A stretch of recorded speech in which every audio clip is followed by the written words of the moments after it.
ये जितना भी प्रीवियस ईयर क्वेश्चन है ना, इस तरह का प्रीवियस ईयर क्वेश्चन आपके एग्जाम में पूछा जाता है, ऐसा ही पूछबे करता है, दोहराता है भाई, लास्ट तक देखिए ना। अरे एक बिहारी है 100 पे भारी। हेलो स्टूडेंट्स, मैं यस मनी आप लोगों का physics teacher. Video class start करने से पहले एक बात बता दूं कि ये प्रीवियस ईयर क्वेश्चन का सॉल्यूशन करना इतना जरूरी क्यों है, जो कि बहुत सारे बच्चे अगर नहीं करते तो उनको करना चाहिए। देखिए होता क्या है ना कि प्रीवियस ईयर क्वेश्चन क्या होता है, आईना। जैसे हम लोग सुबह सुबह जागते हैं और आईना देखते हैं कि कैसा देखने में लग रहे हैं, सुंदर लग रहे हैं कि नहीं, और वैसे ही अगर बोर्ड एग्जाम में बहुत अच्छा नंबर लाना है तो पहले आईना देखना पड़ेगा ना आपको। तो ये आईना होता है प्रीवियस ईयर क्वेश्चन, इसलिए मैं इसका सॉल्यूशन कर रहा हूं। और पीछे के साल का क्वेश्चन ही ना मेरे बच्चों आने वाले एग्जाम में पूछने का बहुत चांस रहता है। मतलब कि अगर आपको आगे साल का एग्जाम देना है तो बहुत चांस होगा कि ये वाला क्वेश्चन पूछ ही सकता है, उसी पैटर्न पे क्वेश्चन पूछता है, उसी तरह का क्वेश्चन पूछता है।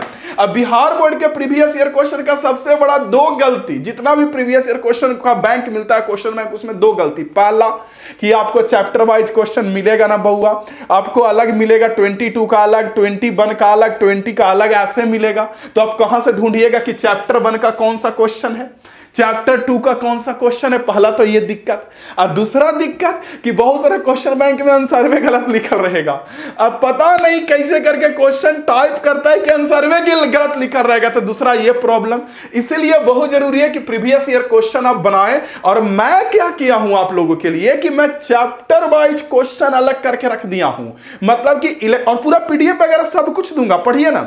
इलेक्ट्रोस्टैटिक्स पहला चैप्टर का अलग, दूसरा चैप्टर का अलग, कि अगर आप सिर्फ चैप्टर 1 का प्रीवियस ईयर क्वेश्चन बनाना चाहें कि कितना हमसे बनता है तो आइडिया लगेगा। पूरा हमसे पढ़े हैं ना, पूरा ऑब्जेक्टिव सब्जेक्टिव पूरा डिटेल कोर्स बढ़िया से प्लेलिस्ट से, डिस्क्रिप्शन से, एमिंग हाई ऐप से पूरा रगड़ के बनाइएगा।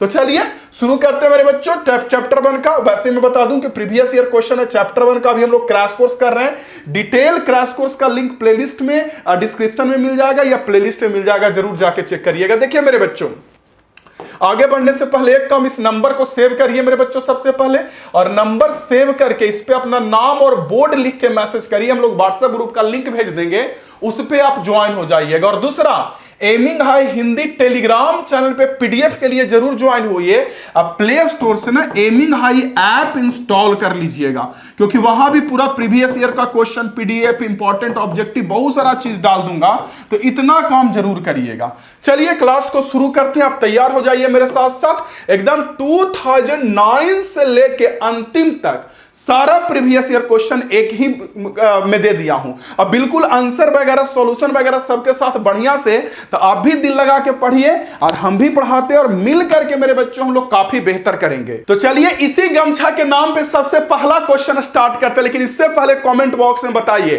का हाल बा हमार सारे स्टूडेंट लोग। 95% आई ना, कमेंट बॉक्स में कमेंट करी कि टॉपर बने के ना।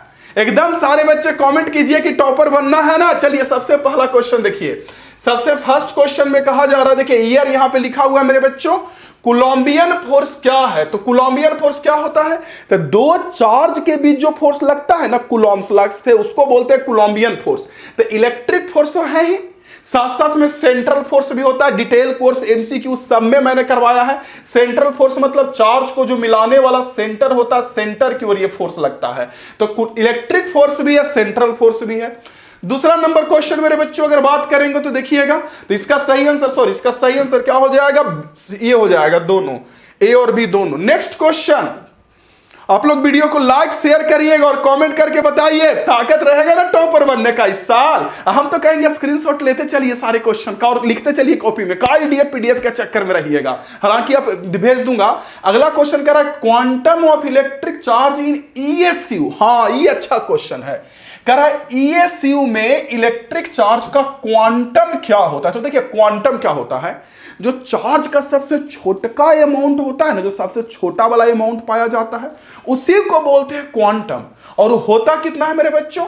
तो 1.6 इंटू 10⁻⁻19 कूलॉम्ब। ओके, अब इस पे मत आंसर मारिए, बाप रे बाप, छटपट आ जाइएगा।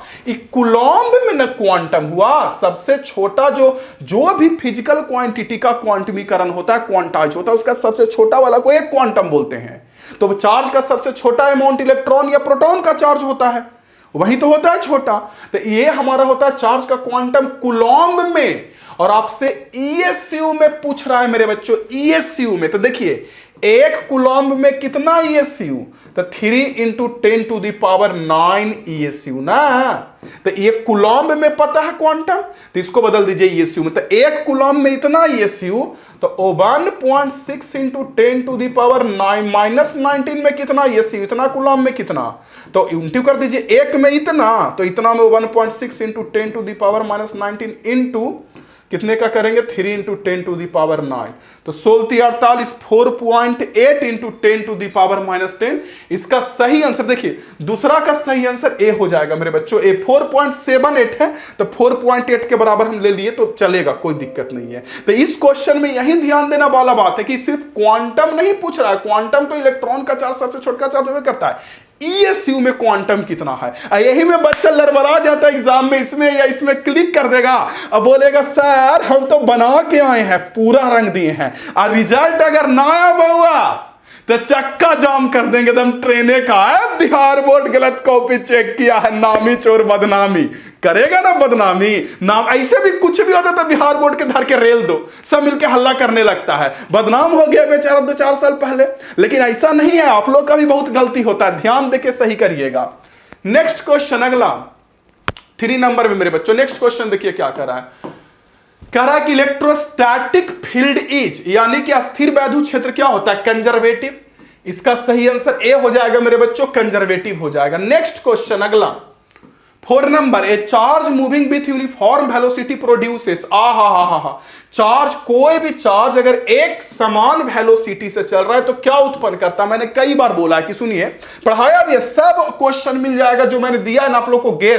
गेस में सारा क्वेश्चन मिल जाएगा, आपको इधर उधर दौड़ने का जरूरत ना है। लेकिन फिर भी चलिए, मैंने पढ़ाया कि चार्ज रुका रहेगा तो सिर्फ इलेक्ट्रिक फील्ड, और एक समान वेलोसिटी से चलेगा तो इलेक्ट्रिक फील्ड के साथ साथ मैग्नेटिक फील्ड दोनों, यानी इलेक्ट्रोमैग्नेटिक फील्ड उत्पन्न करेगा जब यूनिफॉर्म वेलोसिटी एक समान वेग से चलायमान चलेगा तो। और वही त्वरित बोल देगा कि अगर कोई चार्ज में त्वरण है, एक्सीलरेशन है, तो वहां इलेक्ट्रोमैग्नेटिक वेव उत्पन्न होता है। ठीक है मेरे बच्चों। नेक्स्ट क्वेश्चन, अगला 1 कूलॉम्ब कितना? ये तो अभी मैंने बताया कि 1 कूलॉम्ब 3 इंटू 10⁹ ईएसयू के बराबर होता है, या स्टेट कूलॉम्ब के बराबर। 5 का सही आंसर मेरे बच्चों ए हो जाएगा, देख लीजिए इसका सही आंसर ए, 1 कूलॉम्ब 3 इंटू 10⁹ ईएसयू के बराबर। नेक्स्ट क्वेश्चन मेरे बच्चों देखिए 11 में पूछा गया है, सब एकदम छाट दिए एक एक क्वेश्चन। अगला question, specific charge of electron is, हाँ ये बरगल आएगा आपको कि इलेक्ट्रॉन पे स्पेसिफिक चार्ज क्या होता है। स्पेसिफिक चार्ज बोलते किसको है जानते हैं? देखिए और यूनिट देखिए, इतना कूलॉम्ब पर केजी, यानी 1 केजी में कितना है, समझ रहे हैं? इतना कूलॉम्ब पर केजी, यानी 1 केजी अगर हमारे पास इलेक्ट्रॉन है तो कितना चार्ज होगा। देखिए हम खटखट निकाल देते हैं, देखिए समझिएगा हमारी बात को। देखिए मुझे बताइए कि 1 इलेक्ट्रॉन के पास कितना चार्ज होता है? मुझे बताइए कि 1 इलेक्ट्रॉन के पास कितना चार्ज होता है? एक सेकंड मेरे बच्चों, हाँ 1 इलेक्ट्रॉन के पास चार्ज होता है 1.6 इंटू 10⁻⁻19 कूलॉम्ब 1 इलेक्ट्रॉन के पास। तो 1 इलेक्ट्रॉन के पास मास कितने का होता है? मास होता है 9.1 इंटू 10⁻31 kg। देखिए यानी कि 1 इलेक्ट्रॉन के पास इतना मास होता है और इतना चार्ज होता है, यानी बोल सकते हैं कि इतने केजी इलेक्ट्रॉन में इतना कूलॉम्ब होता है। तो 1 केजी में कितना कूलॉम्ब इलेक्ट्रॉन होगा? एक केजी में कितना कूलॉम्ब होगा? तो इतना में इतना, तो 1 के लिए डिवाइड कर देंगे, तो 1.6 इंटू 10⁻⁻19 डिवाइडेड बाई कितना बच्चों? डिवाइडेड बाई 9.1 इंटू 10⁻31 सॉल्व करेंगे। देखिए सॉल्व करेंगे तो -19 से -31 जाएगा कितना टाइम में? इसको सॉल्व करिएगा तो 6 का जो सही आंसर आ जाएगा वो हमारा हो जाएगा डी। हालांकि आप एक बार चेक करिएगा कि कितना आता है, क्योंकि ऐसे भी दिया सब पावर माइनस में माइनस में माइनस में, यहां पावर दिख रहा है प्लस में। सॉल्व करिएगा आ जाएगा, हम कर ही देते हैं सॉल्व, एक सेकंड वेट करिए। हाँ देखिए, 1.6 डिवाइडेड बाई 9.1 करेंगे ना तो ये आ जाएगा 0.0175, ठीक है, यस। और ऊपर में -19 नीचे में -31 है मेरे बच्चों, तो 19 10 29 30 31 कितना आ गया नीचे में 10 का पावर -12 ना, और ये 10 का पावर -12 ऊपर जाके बन जाएगा 10 का पावर +12, ठीक है मेरे बच्चों, यस, बहुत बढ़िया। और इसको बढ़िया से लिखेंगे तो 1.75 into 10 to the power 12 cut के 11 आ जाएगा। इतना कूलॉम्ब पर केजी, 1 केजी इलेक्ट्रॉन में इतना कूलॉम्ब होगा। इसका सही आंसर डी हो जाएगा। देख लीजिए ध्यान से, समझ रहे हैं ना मैं क्या कह रहा हूं। ये सब क्वेश्चन ना, एक एक क्वेश्चन है, यही सब में बच्चा लोग से मिस्टेक होता है। और लॉकडाउन में ना तो बिहार बोर्ड का स्वैग ही अलग था, सारा बोर्ड अपना सिलेबस कम कर दिया 30%, लेकिन बिहार बोर्ड बोला हाँ हम कम करेंगे, एकदम पूरा आएगा एनसीईआरटी, थोड़ा भी सिलेबस रिड्यूस ना कर दिया। अब इसके पीछे 2 वजह हो सकता है। पहला तो वजह ही हो सकता है कि सोचता होगा बिहार बोर्ड की नहीं भाई हर जगह एग्जाम में जैसे IIT नीट सब जगह पूरा सिलेबस पूछा जाएगा तो हम भी पूरा पूछेंगे। और दूसरा वजह ये भी हो सकता है बउआ कि बिहार बोर्ड सोचता होगा कहीं हम सिलेबस रिड्यूस कर दिए, क्वेश्चन सेट करते वक्त हम ही भूल जाए कि कौन सिलेबस में है और कौन सिलेबस में पूछना और कौन सिलेबस में ना पूछना है, तो बाद में हल्ला होने लगेगा। इसलिए सोचा कि छोड़ सिलेबस में मत रिड्यूस कर, पूरा से क्वेश्चन पूछेंगे। आप बताइएगा क्या वजह हो सकता है दोनों में। चलिए मेरे बच्चों, अगला क्वेश्चन, छठा के बाद 7वां number question, 7 number question, 1 statcoulomb कितने कूलॉम्ब के बराबर होगा। देखिए अभी मैंने आपको बताया कि 1 कूलॉम्ब में 3 into 10 to the power 9 statcoulomb होता है, बताया ना अभी मैंने आपको। देखिए ना कि 1 कूलॉम्ब में मेरे बच्चों अगर आप देखेंगे, एक सेकंड, हाँ अगर आप अब देखेंगे, अभी मैंने बताया कि 1 कूलॉम्ब में 3 into 10 to the power 9 statcoulomb या ESU एक ही चीज है।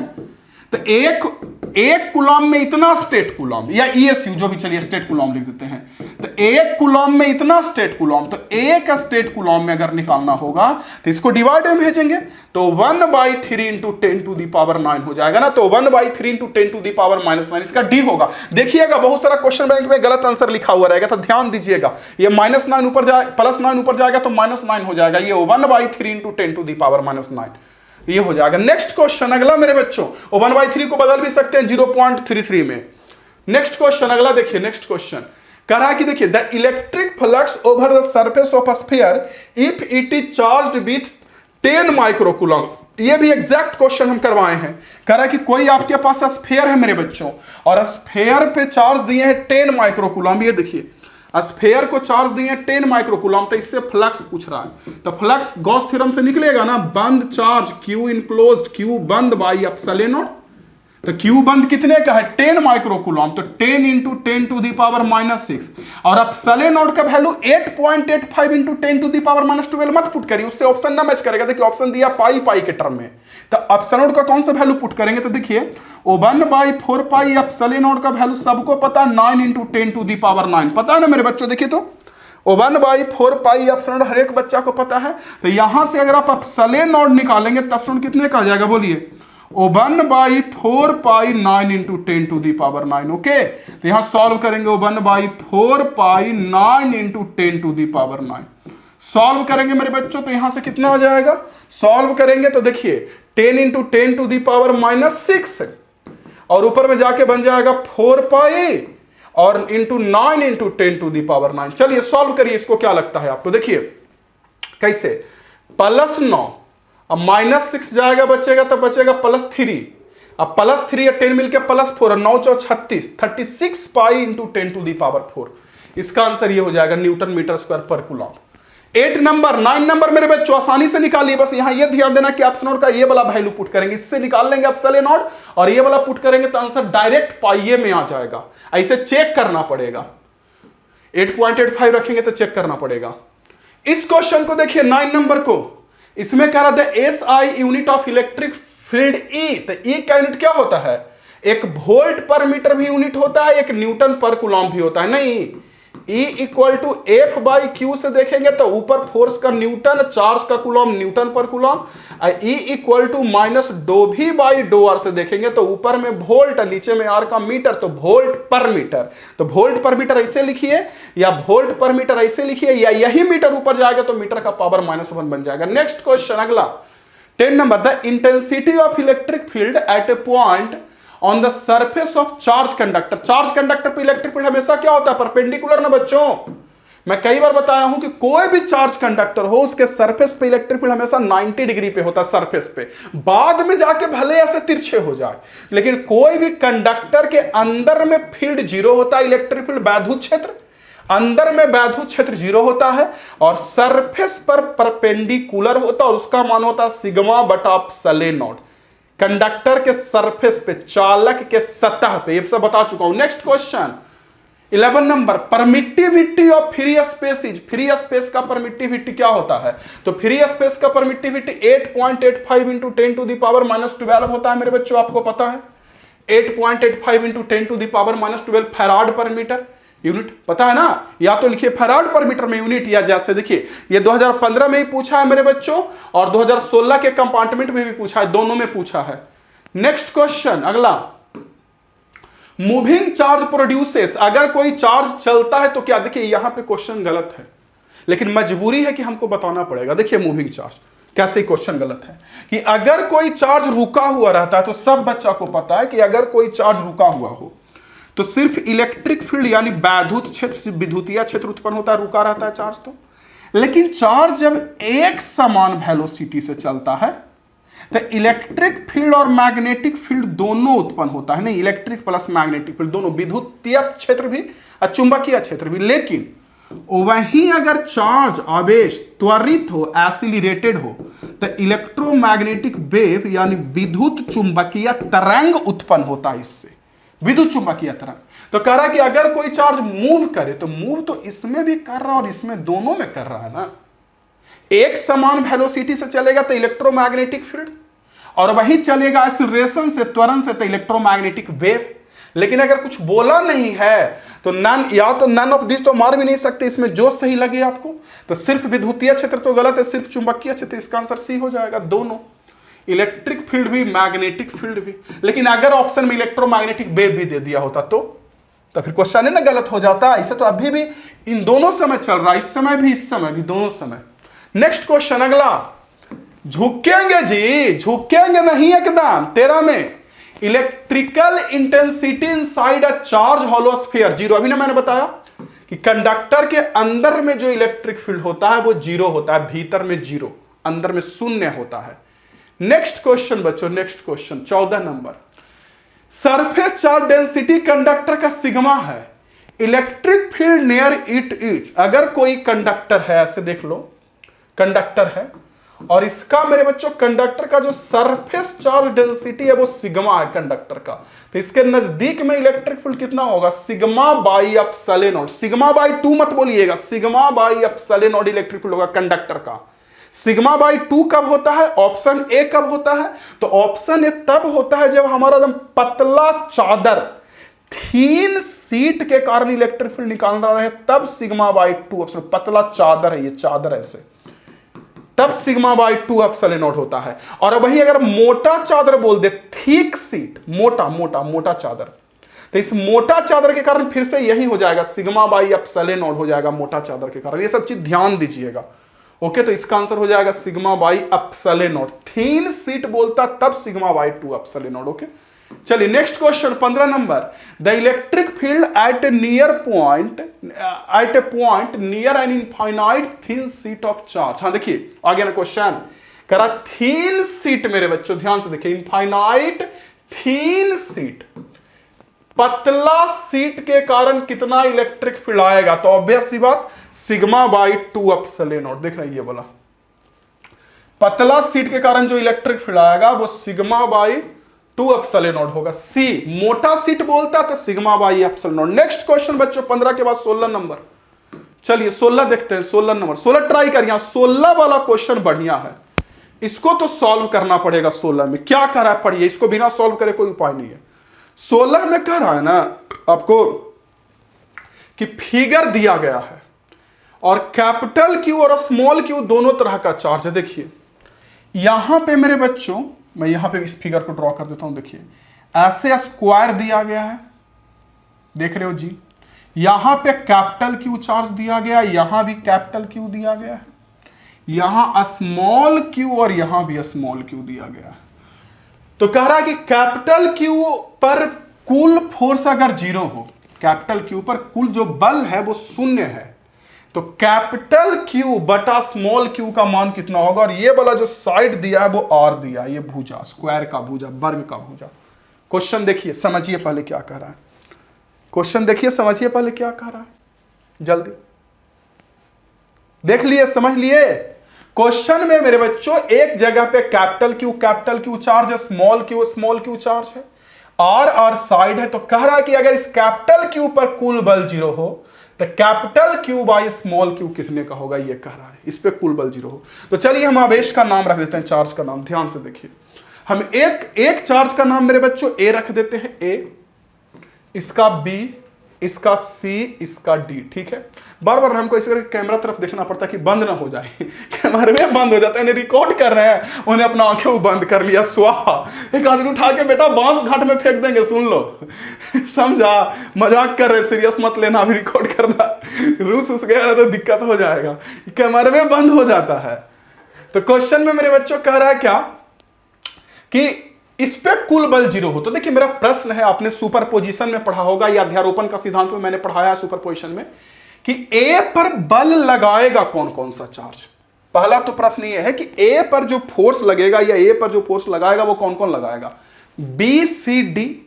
तो देखिए ए और सी तो एक जैसा है, तो सी तो ऑब्वियस सी बात इधर धक्का देगा ना। देखिए तो ऑब्वियस सी बात, दोनों कैपिटल क्यू एक ही चार्ज है, तो प्लस प्लस होगा या माइनस माइनस जो भी होगा, तो ये तो धक्का देगा, तो ये तो धक्का देगा। अब देखिए, अब चाहते हैं कि अगर ये रेस्ट में हो और ये इसको धक्का दे रहा है, ये इसको धक्का दे रहा है, चाहते हैं कि रुका रहे, इस पे कुल बल 0 आ जाए, तो जितना से ये धक्का दे रहा है उतना से ये खींचे भी। तो एक्चुअली आप इन दोनों को अगर प्लस मानते हैं ना, तो ये दोनों चार्ज माइनस होना चाहिए, मतलब ये माइनस तो ये भी माइनस। क्यों? क्योंकि माइनस रहेगा तभी ना इसको इधर खींचेगा, ये माइनस इसको इधर खींचेगा और ये माइनस इसको इधर खींचेगा। अगर इन दोनों को प्लस मानते हैं तो ये तो प्लस इसको धक्का दे देगा। इस पे कुल बल 0 चाहिए, तो कुल बल 0 तब कब होगा, जब कुछ धक्का दे रहे तो कोई खींचे भी, तब ना बैलेंस होगा। तो अगर ये प्लस है तो ये माइनस माइनस रहेगा, तब ना अपनी ओर खींचेगा। देख लीजिए, यस। तो बस हो गया मेरे बच्चों, कोई बड़ी बात नहीं है। तो अब मुझे बताइए कि ये बी बल लगा रहा है, बी आवेश, और ये जो बल लगा रहा है वो डी आवेश लगा रहा है। ठीक है, तो हमको एक बात बताइए कि पहले सी आवेश जो बल लगाया वो कितने का होगा। ये जो सी लगाया इस पे जो कितने का होगा, के इंटू आवेश क्यू, क्यू ये भी क्यू, ये भी क्यू, बीच का दूरी r√2। नहीं, कई सारे बच्चे बोलेंगे सर r√2 कैसे हो गया, भाई विकर्ण है, विकर्ण, ये भी r ये भी r, तो ये विकर्ण r√2 होगा। तो के क्यू क्यू, के Q1 Q2 अब बाई r√2 का होल स्क्वायर, ये बल लगाएगा, ये जो इसको धक्का देगा। अब b कितना से खींचेगा, b कितना से खींचेगा, तो k capital Q small q, के capital Q small q by बीच का दूरी r स्क्वायर, ये और ये भी उतना ही होगा। देखो ये भी उतना ही होगा, सेम। इसकी बात करूंगा तो सेम, ये भी खींचेगा के capital Q small q by r square. देख लीजिए।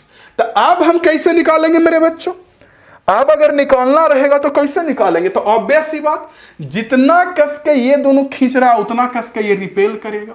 तो आंसर निकालने के लिए क्या करेंगे कि इन दोनों का जो नेट आएगा वो इसको बैलेंस कर लेगा। देखिए ये और ये दोनों का समान मान है और दोनों 90 डिग्री पे है। ये देखिए कितना सारा बच्चा एक क्वेश्चन में घोलट जाएंगे, गलती करके आएंगे, बोलेंगे सर सब सही करके आए हैं, समझे ना। अब बाद में फिर जब खराब नंबर आएगा तो बोलेंगे बिहार बोर्ड खराब है।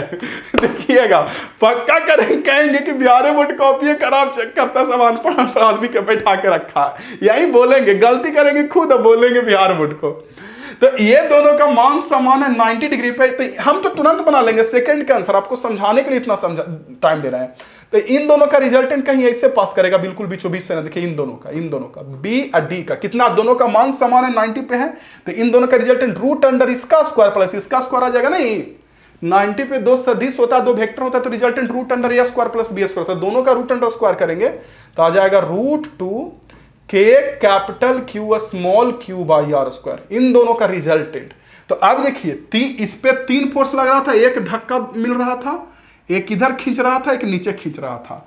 तो ये दोनों जो खींच रहा था उसका रिजल्टेंट ये आ गया, यानी ये दोनों का जोड़ ये आ गया। अब इसका मतलब ये इसको बैलेंस कर लेगा। तो रेस्ट में कब रहेगा? जब ये दोनों बैलेंस कर लेगा। मतलब देखिए यहां मैं लिखता हूं कि जो √2 के capital Q small Q by R square आया, ये बैलेंस करेगा इसको, किसको? K Q by R square into 2 ना। तो देखिए तो यहां मेरे बच्चों आर स्क्वायर से आर स्क्वायर मर जाएगा, यस। के कैपिटल क्यू से के कैपिटल क्यू मर जाएगा, यस।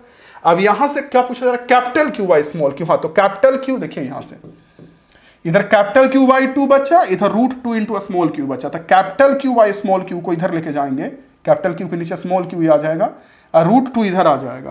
तो यहां से आ जाएगा 2√2 equal to capital Q by small Q. इसका आंसर बी हो जाएगा। किनको किनको इस समझ में आया बताइए? 2018 में ना बिहार बोर्ड क्या हुआ था जानते हैं? इतना क्वेश्चन हार्ड पूछ दिया था, मतलब बिहार बोर्ड के लेवल से जैसा नहीं पूछता था। हार्ड तो नहीं बोल सकते हैं, थोड़े अच्छे लेवल के बोल सकते हैं, बट बिहार बोर्ड के लेवल में जैसा क्वेश्चन पूछा सडनली अपना लेवल बढ़ा दिया। पूरा चक्का का जाम हो गया था रेलवे का। पप्पू यादव सब बैठ गए थे राजेंद्र नगर स्टेशन पे रेलवे को ये विरोध में, रेलवे को सब रोक दिए थे कि बिहार बोर्ड इतना हार्ड क्वेश्चन काहे पूछा। बहुत बिहार बोर्ड को सुनना पड़ा था, एक को बच्चा से क्वेश्चन में ना बनता था। इतना होने के बाद बिहार बोर्ड का कंपार्टमेंटल एग्जाम जब पड़ा था, बहुत सारा बच्चा फेल कर गया था, 70% लगभग। और जब कंपार्टमेंटल एग्जाम पढ़ा तो कंपार्टमेंटल में क्या हुआ ना कि इससे भी हार्ड पूछ दिया 2-4 महीना के बाद। उसी का क्वेश्चन दिखाते कंपार्टमेंटल का, देखिए गजब हुआ था मेरे बच्चों। 17 नंबर क्वेश्चन देखिए क्या कह रहा है।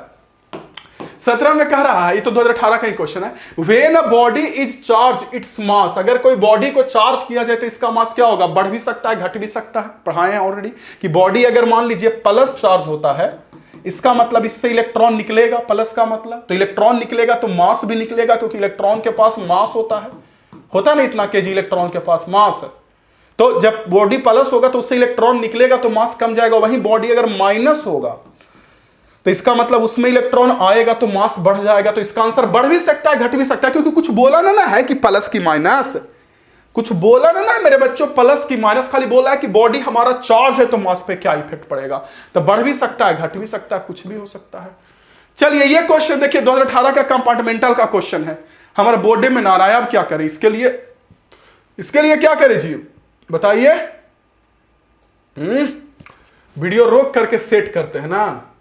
चलिए इसके लिए वीडियो रोक करके सेट करते हैं। एक बात बताइए, जब ही हमारे बोर्ड में समा ही नहीं रहा है तो बच्चा के दिमाग में कैसे होगा? खैर क्वेश्चन हार्ड नहीं है। क्वेश्चन क्या करा 1 मेटालिक स्फीयर है। देखिए 2018 का कंपार्टमेंटल का क्वेश्चन है ये। क्वेश्चन में कह रहा कि एक मेटालिक स्फीयर यानी कि धातु का कोई गोला है जिसका मेरे बच्चों एक बंद धातु एक को पॉजिटिव चार्ज दिया गया, एक को, ठीक है।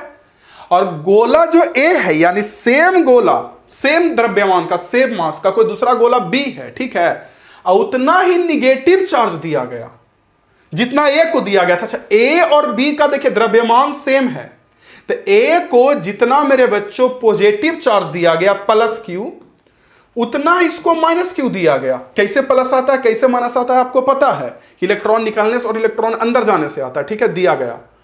तो कह रहा है कि क्या होगा? तो देखिए जिसको माइनस दिया गया है उसका द्रव्यमान बढ़ जाएगा, क्योंकि माइनस का मतलब इसके अंदर इलेक्ट्रॉन आया होगा, प्लस का मतलब इसमें प्लस आवेश आ गया, इसका मतलब इससे इलेक्ट्रॉन बाहर निकला होगा। तब ए का कम जाएगा अब बी का बढ़ जाएगा, ठीक है। तो क्या होगा? गोले ए और बी का द्रव्यमान बराबर रहेगा, नहीं, गोले ए का द्रव्यमान बढ़ जाएगा, नहीं, गोले बी का द्रव्यमान हाँ ये हो जाएगा, गोले बी का बढ़ जाएगा, निगेटिव चार्ज है ना उसका बढ़ जाएगा। ये 2018 का सी क्वेश्चन, हालांकि क्वेश्चन हार्ड नहीं है, लेकिन हर साल लेवल जो कम होता था ना तो बच्चा का ना एकदम दिमागे घूम गया कि ऐसा क्वेश्चन पूछ कैसे दिया। देखिए मेरे बच्चों 19 नंबर क्वेश्चन देखिए क्या कह रहा है 19 में।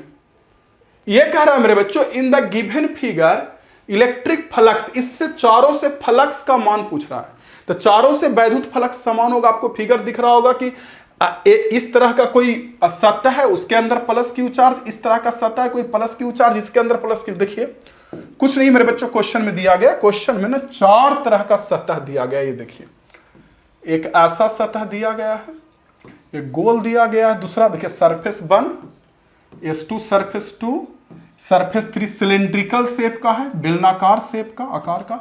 सरफेस चौथा पता नहीं कौन शेप का है, बताइएगा कौन शेप लग रहा है देखने में। तो ये चौथा सरफेस है। तो क्वेश्चन में कह रहा है ना आपको कि फ्लक्स के बारे में पूछ रहा है, तो बताइए क्या होगा? फ्लक्स सबसे समान ना होगा, क्योंकि सबके अंदर बंद आवेश सेम है। तो गॉस के प्रमेय से देखेंगे, गॉस थ्योरम से, तो सबके अंदर बंद आवेश समान है, तो ऑब्वियस सी बात फ्लक्स भी सबसे क्या हो जाएगा? समान पास करेगा ना। आवेश भी बंद है सबसे, तो फ्लक्स भी सबसे क्या होगा? समान पास करेगा। ओके, सारे चित्रों से बराबर होगा। इसका आंसर हो जाएगा डी, क्योंकि सतह पर तो निर्भर नहीं करता। अगर बंद सतह है तो अंदर के आवेश पर निर्भर करता है, तो सब में आवेश सेम है, plus Q. Next question 19 number देखिए मेरे बच्चों। 19 में क्या कह रहा है? कह रहा है 2019 और 2019 के सी दोनों में पूछा है। देखिए कह रहा है plus Q charge is placed inside any spherical surface. Okay, कोई स्फेरिकल सरफेस के अंदर प्लस क्यू चार्ज रखा, तो टोटल फ्लक्स कितने का होगा? तो आसान क्वेश्चन हो गया। कोई भी गोलाकार सतह, इसके अंदर प्लस क्यू चार्ज रखा गया है, तो पूछा रहा इससे फ्लक्स कितना होगा? तो गॉस के प्रमेय से बंद आवेश बटा सोलेनोइड, बंद आवेश क्यू बटा सोलेनोइड, ये हो जाएगा इसका आंसर। इसका आंसर बी हो जाएगा गॉस के प्रमेय से। आसान क्वेश्चन था, नोट करिए इसको, जल्दी से नोट करिए इसको। हम लोग बिहार के आदमी के लिए ना गमछा बहुत जरूरी होता है बच्चे, एकदम शान तो माना ही जाता है, इसका बहुत फायदा है। पसीना बहा तो पसीना पोंछ लीजिए, धूप लगा तो सर पे रख लीजिए, बहुत फायदा है। और कभी कभी इसमें सामान उमान बांध के भी लाने में काम देता है। मुर्गा उर्गा खरीदने जाइए तो पॉलीथीन को हाथ में क्या लटका के लाइए, अगर गमछे में बांध लीजिए, लटका के ले आइए। मुर्गा मछली, कभी कभी लड़ाई झगड़ा में भी काम देता है गमछा उमछा। पेड़ उड़ पे चढ़ना है तो इसे लटका के चढ़ लिए, बहुत तरह का से। किसी को करंट लग गया और तार में इसे सट गया, ऐसे हो रहा है, तो ऐसे करके गमछा फेंकिए दूर से और उसको पकड़ के इसे खींच लीजिए, इसे फेंकिए कस के इसे खींच लीजिए। तो बहुत सारा चीज में काम देता है गमछा। गमछा का जो शान है ना, वो अपने आप में गजब है। नेक्स्ट क्वेश्चन मेरे बच्चों 20 नंबर 20वां नंबर क्वेश्चन देखिए। 20 नंबर में क्या कह रहा है? कह रहा है if plus Q charge is placed inside a sphere then flux coming out of the, तो क्यू बाई एप्सिलॉन, तो मैंने बताया ही आप लोगों को कि अगर किसी भी स्फीयर के अंदर प्लस क्यू चार्ज रखा जाएगा तो फ्लक्स होगा क्यू बाई एप्सिलॉन और यस और नो। एक सेकंड रुकिए, हाँ ये तो क्वेश्चन करवाई दिया। नेक्स्ट क्वेश्चन 21 में कह रहा है unit of surface charge density. Surface charge density यानी सतह का आवेश घनत्व, पृष्ठ आवेश घनत्व, किसको बोलते हैं सरफेस चार्ज डेंसिटी? कि अगर सतह पे आवेश जमा होता है ना, तो एक सतह पे यानी एक क्षेत्रफल पे कितना आवेश जमा हो रहा है। जैसे कोई सतह है, ठीक, तो इस पे आवेश जमा हो गया, ठीक है, तो ए मान लीजिए क्यू आवेश जमा हुआ, क्षेत्रफल ए है, तो क्यू ए क्षेत्रफल पे जो आवेश है उसको नहीं बोलते हैं सतह आवेश घनत्व। एक क्षेत्रफल पे यानी ए क्षेत्रफल ए एरिया में क्यू चार्ज है, तो एक एरिया में कितना होगा? क्यू बाई ए। यही तो होता है सरफेस चार्ज डेंसिटी, जिसको सिग्मा से दिखाते थे। सीट में आवेशित रहता है, कंडक्टर के सरफेस पर होता है, कहीं भी। तो मेरे बच्चों सरफेस चार्ज डेंसिटी क्या होता है? Charge by area. तो चार्ज का हो गया कूलॉम, एरिया का मीटर स्क्वायर, तो इसका निकालेंगे तो कूलॉम पर मीटर स्क्वायर। इसका सही आंसर ये हो जाता है 21 का मेरे बच्चों। ये देखिए कूलॉम पर मीटर स्क्वायर इसका यूनिट। और वही मेरे बच्चों लीनियर चार्ज डेंसिटी यानी रैखिक आवेश घनत्व तो पूछता, तो चार्ज बटा लंबाई होता, उसका मात्रक हो जाएगा ऊपर में कूलॉम और नीचे में लंबाई का मीटर, तो कूलॉम पर मीटर। और अगर आपसे वॉल्यूम चार्ज डेंसिटी यानी मेरे बच्चों आवेश का आयतन घनत्व पूछता, तो चार्ज बटा वॉल्यूम, चार्ज बाई वॉल्यूम होता है, तो चार्ज का कूलॉम और वॉल्यूम का मीटर क्यूब, तो इसका कूलॉम पर मीटर क्यूब हो जाएगा। लीनियर इसका कूलॉम पर मीटर, उसका कूलॉम पर मीटर स्क्वायर, तो इसका आंसर हो जाएगा कूलॉम पर मीटर स्क्वायर। ए हो जाएगा 21 का। सरफेस का ए, लीनियर रैखिक का कूलॉम पर मीटर और आयतन वाले वॉल्यूम का कूलॉम पर metre cube. Next question 22, the value of electric field inside a charge spherical conductor is. Okay, charge spherical conductor के इनसाइड, अंदर में, ठीक ना, अंदर वैद्युत क्षेत्र कितना होता है? 0। ये तो अभी क्वेश्चन था कुछ देर पहले, क्वेश्चन था। इसका सही आंसर कोई भी कंडक्टर, स्फीयर नहीं, कोई भी कंडक्टर हो तो अंदर में इलेक्ट्रिक फील्ड 0 होता है। Next question 23, force between two charge is F. दो चार्ज के बीच एफ बल लग रहा है, ठीक है। अगर मेरे बच्चों डिस्टेंस, दूरी को आधा कर दे, हाफ कर दे, तब फोर्स कितने का होगा? तब 4 गुना बढ़ जाएगा। नहीं, डिस्टेंस को अगर हाफ कर देंगे तो फोर्स क्या होगा? 4 गुना बढ़ जाएगा। यही तो आंसर आना है। देखिए पहले एक चार्ज को Q1, ये सारा क्वेश्चन ना ऑब्जेक्टिव जो दिए हैं गेस ऑब्जेक्टिव उसमें मिल जाएगा। Q1 Q2 और दूरी पे रखा हुआ है तो फोर्स कितने का लगेगा ये बताइए। के Q1 Q2 by R square लगेगा क्या? Q1 Q2 आर दूरी पे रखा हुआ है तो फोर्स कितने का लगेगा? के Q1 Q2 by R square. Yes मेरे बच्चों, बहुत बढ़िया। ओके, इसमें कोई दिक्कत नहीं? नो सर कोई दिक्कत नहीं। अब कह रहा दूरी को आधा कर दिए तो Q1 Q2 चार्ज तो सेम है, दूरी r के बजाय r/2 हो गया। तो अब अगर फोर्स निकालेंगे तो के Q1 Q2 और r/2 का स्क्वायर होगा। तो r/2 का स्क्वायर करेंगे तो के Q1 Q2 और r स्क्वायर बाई 4 होगा, और ये 4 हमारा ऊपर चला जाएगा ना, तो यहां से निकल जाएगा 4k Q1 Q2 by R square, यानी 4 गुना। पहले के Q1 Q2 by R square का मान f था, अब दूरी को आधा कर देंगे तो r स्क्वायर बाई 4, ये 4 ऊपर चला जाएगा, तो अब मान आ जाएगा 4f, 4 और ये f के बराबर 4f। इसका सही आंसर ए होगा। और ऐसे भी सोचिए ना कि अगर दूरी को आधा कर दिए, चार्ज के बीच दूरी को आधा कर दिए r/2, तो नीचे में जो r स्क्वायर बाई 4 होगा, ये 4 ऊपर चल जाएगा तो 4 गुना ना बन जाएगा बल। नेक्स्ट क्वेश्चन, अगला क्वेश्चन, नेक्स्ट। चलिए मेरे बच्चों नेक्स्ट क्वेश्चन देखिए। डायमेंशन ऑफ चार्ज, चार्ज का डायमेंशन क्या होता है? IT या AT, जो भी बोलिए। ए कैसे? आप लोग पढ़े होंगे कि current equal to charge by time होता है मेरे बच्चों, पढ़े होंगे current equal to charge by time. तो यहां से देखिए, अगर आपको चार्ज का डायमेंशन निकालना है तो charge equal to current into time होगा। तो करंट के डायमेंशन को ए से दिखाया जाता है या आई से, और टाइम के डायमेंशन को टी से। तो AT बोलिए या IT बोलिए, सही आंसर ए हो जाएगा। नेक्स्ट क्वेश्चन, अगला मेरे बच्चों देख लीजिए 25, वैल्यू ऑफ 1/4 पाई एफ। देखिए यहां बच्चा गलती करेंगे, हालांकि ऑप्शन तो गलती करने लायक नहीं है, फिर भी गलती कर देते हैं। कैसे? कि बच्चा लोग पढ़े हैं, क्या पढ़े हैं बच्चा लोग? तो बच्चा लोग ये पढ़े कि 1/4 पाई एप्सिलॉन नॉट जो होता है, सॉरी एप्सिलॉन नॉट जो होता है, इसका मान होता है 8.85 इंटू 10⁻²। अब बचवा इसी को रट लेगा, एरे रट लेगा, और ध्यान नहीं दे रहा है कि पूछ रहा है 1/4 पाई एप्सिलॉन नॉट। तो एप्सिलॉन नॉट का तो ये मान होता है नीचे में, लेकिन टोटल जब हम मान रखेंगे एप्सिलॉन नॉट का तो लगभग में 9 इंटू 10⁹ आ जाएगा। इसका सही आंसर ये हो जाएगा 25 का। चलिए 26 मेरे बच्चों, करा which of the following is relation is correct. कौन करेक्ट है? ईयर देखिएगा, ईयर सब लिखा हुआ है, सब लिखते चलिएगा ईयर वाइज आप अपने कॉपी में। एकदम प्रीवियस ईयर से क्वेश्चन लड़ जाता है बच्चों, टेंशन न लेना है, समझ रहे हैं ना? ये जितना भी प्रीवियस ईयर क्वेश्चन है ना, इस तरह का प्रीवियस ईयर क्वेश्चन आपके एग्जाम में पूछा जाता है। ऐसा ही पूछबे करता है, दोहराता है भाई, लास्ट तक देखिए ना, पूरा के पूरा क्वेश्चन लगभग बन जाएगा। टोटल एग्जाम में जाकर फोड़ दीजिएगा, बस पढ़िए ध्यान से। इसको देखिए 26 को, कह रहा कौन सा रिलेशन सही है? तो ऑब्वियस सी बात मेरे बच्चों, E इक्वल टू F/Q, पता होगा आप लोगों को, F equal to Q into E, तो E इक्वल टू F/Q पढ़े होंगे आप। इसका आंसर ये हो जाएगा इलेक्ट्रोस्टैटिक्स में, इलेक्ट्रिक फील्ड में। नेक्स्ट क्वेश्चन, कैमरवा ना गजबे करता है, फिर से बंद हो गया। शेयर करिए भाई, आप लोग के शेयर करिएगा ना, तो जितना शेयर सपोर्ट होगा तब ये नया कैमरा खरीदाएगा। क्वेश्चन में कह रहा कि रिलेटिव परमिटिविटी, तो रिलेटिव परमिटिविटी किसके बराबर होता है मेरे बच्चों? तो रिलेटिव परमिटिविटी किसी मीडियम का निकालते हैं तो उस मीडियम का परमिटिविटी डिवाइडेड बाई एयर, यानी वायु के परमिटिविटी के बराबर होता है। जैसे मान लीजिए तेल का आपको रिलेटिव परमिटिविटी निकालना है, यानी तेल का अपेक्षिक परावैधुता निकालना, ठीक? तो तेल का जो परावैधुता होगा वो डिवाइडेड बाई हवा का, वायु का परावैधुता होगा वो, इन दोनों का अनुपात निकालेंगे तो तेल का निकल जाएगा रिलेटिव परमिटिविटी, समझे? या अपेक्षिक परावैधुता, जो भी बोलिए। तो ये होता है, मैं पढ़ा चुका हूं, अब गेस ऑब्जेक्टिव दिया उसमें सब क्वेश्चन मिल जाएगा। नेक्स्ट क्वेश्चन देखिए, कह रहा सरफेस डेंसिटी ऑफ चार्ज, यानी कि आवेश घनत्व किसके बराबर होता है? चार्ज बटा क्षेत्रफल। अभी ना कह रहा था आपको कि एक क्षेत्रफल में जो आवेश होता है उसको बोलते हैं सरफेस आवेश घनत्व, एक लंबाई में जो होता है उसको रैखिक आवेश घनत्व। तो रैखिक आवेश घनत्व पूछेगा तो आवेश बटा लंबाई, ये पूछेगा तो आवेश बटा क्षेत्रफल, तो कुल आवेश बटा कुल क्षेत्रफल। इसका आंसर बी हो जाएगा मेरे बच्चों, ये देखिए बी। नेक्स्ट क्वेश्चन, अगला नेक्स्ट क्वेश्चन बच्चों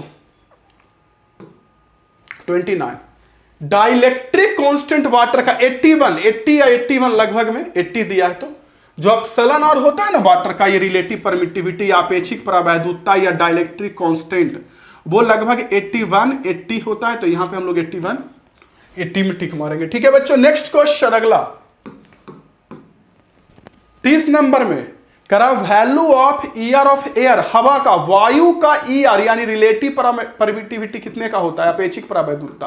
तो ऑब्वियस सी बात बन नहीं, अभी ना मैंने बोला आपको कि किसी भी माध्यम का रिलेटिव परमिटिविटी अगर निकालते हैं किसी भी मीडियम का, तो उस मीडियम का परमिटिविटी डिवाइडेड बाय हवा का परमिटिविटी होता है।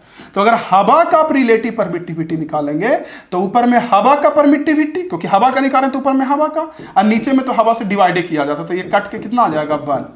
हवा का रिलेटिव परमिटिविटी 1 होता है, 1 होता है बच्चों, इसका आंसर सी।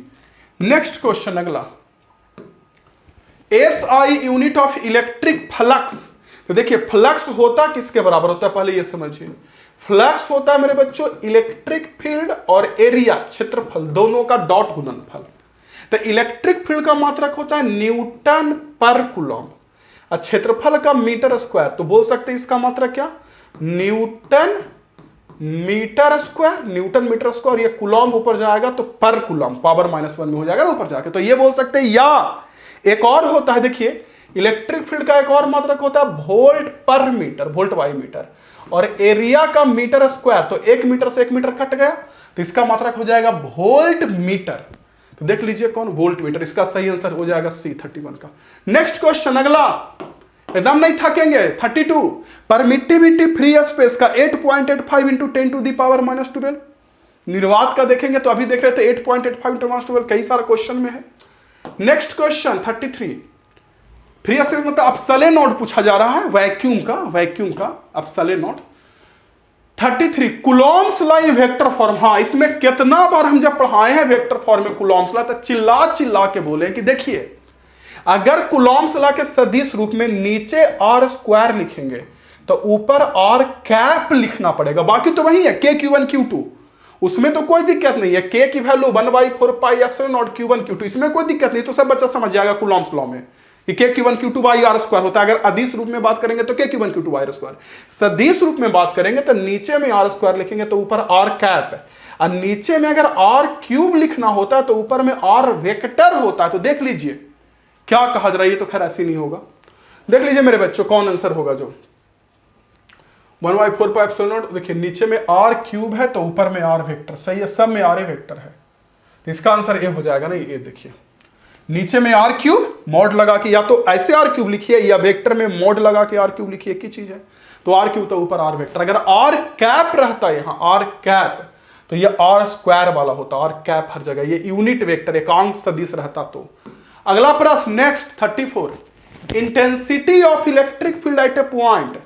किसी बिंदु पर मेरे बच्चों इलेक्ट्रिक फील्ड इंटेंसिटी E का मान कितना होता है, ये करा किसी बिंदु पर, तो E = F/Q। अब पढ़े है ना, F = Q इंटू E, तो E की वैल्यू F/Q, तो इसका आंसर हो जाएगा E की वैल्यू F/Q। नेक्स्ट क्वेश्चन अगला, surface density of charge by area. अभी मैंने बोला था सरफेस चार्ज डेंसिटी क्या होता है कि एक एरिया में कितना चार्ज है। तो एक एरिया में आप लोग को ए एरिया में अगर Q चार्ज है, ये देखिए अगर ए एरिया में Q चार्ज है तो एक एरिया में कितना होगा Q/A। नेक्स्ट क्वेश्चन बच्चों, नेक्स्ट क्वेश्चन 36 पढ़िए। The SI unit of electric field, अभी मैंने बताया या तो न्यूटन पर कूलॉम या वोल्ट पर मीटर स्क्वायर, नहीं या तो न्यूटन पर कूलॉम या वोल्ट पर मीटर, तो इसका न्यूटन पर कूलॉम होगा E = F/Q से। F का न्यूटन, चार्ज का कूलॉम, तो न्यूटन बाई कूलॉम बोलिए या इसी को ऊपर लेके जाइए न्यूटन पर कूलॉम बोलिए। नेक्स्ट क्वेश्चन सबको लिखते चलिएगा, 36 के बाद आगे। अच्छा ये लास्ट है। चलिए मेरे बच्चों कैसा मजा आया, मजा आया मेरे शेर, जल्दी बताइए। पहले तो आप कमेंट करिए कमेंट बॉक्स में एक प्यारा सा कमेंट, आज काम नहीं चलेगा, पहले चलिए टाइप करिए, मैं यहीं पे हूं, टाइप करिए एक प्यारा सा कमेंट आप लोगों के बिना कमेंट के बिना, और बताइए कि कितना लक्ष्य है बोर्ड में, कितना लक्ष्य लेके चले, बनेंगे टॉपर, महाराज दम गमछा लेके जाएंगे एग्जाम में, मुरेठा बांध के जाएंगे परीक्षा देने जी। रिजल्ट ना आएगा, रिजल्ट तो ऐसा आएगा ना कि दम आ जाएगा सीधा +95%। ध्यान से पढ़िए। तो सारे बच्चे बस तैयार हो जाइए, पढ़ते रहिए, सीखते रहिए, समझते रहिए, शेयर करिएगा, लाइक करिएगा मेरे बच्चों। खैर फन के लिए बहुत सारी चीजें हैं, लेकिन अपने स्टडी से, अपने नॉलेज से कभी भी पीछे नहीं आदमी को भागना चाहिए। हंसी मजाक तो जिंदगी का एक हिस्सा है, जिंदगी का एक पार्ट है मेरे बच्चों। थोड़ा उत्साह, थोड़ा जुनून आपके अंदर लाने के लिए मैं भी थोड़ा उत्साह में रहता हूं ताकि आप जुनून में रहें, क्योंकि आप जुनून में रहेंगे तो देश बदलेगा। आप कुछ बड़ा बनेंगे तो आपका परिवार, समाज, देश, राज्य, जिला सब कुछ बदलेगा। तो इसीलिए दिल लगा के पढ़िए, कमेंट करिएगा। कितने लोगों को शेयर कर पाते हैं ये प्रीवियस ईयर वाला क्वेश्चन, ये सबसे बड़ी बात है। Telegram channel aiming high Hindi, spelling देख लीजिए, एमिंग हाई हिंदी, इस पे जरूर ज्वाइन हो जाइएगा मेरे बच्चों। इस नंबर पे मैसेज कर दीजिएगा, डिस्क्रिप्शन और प्लेलिस्ट जरूर चेक कर लीजिएगा पूरे क्रैश कोर्स के लिए। मिलता हूं आप लोगों से अगले क्लास में। जय हिंद, वंदे मातरम।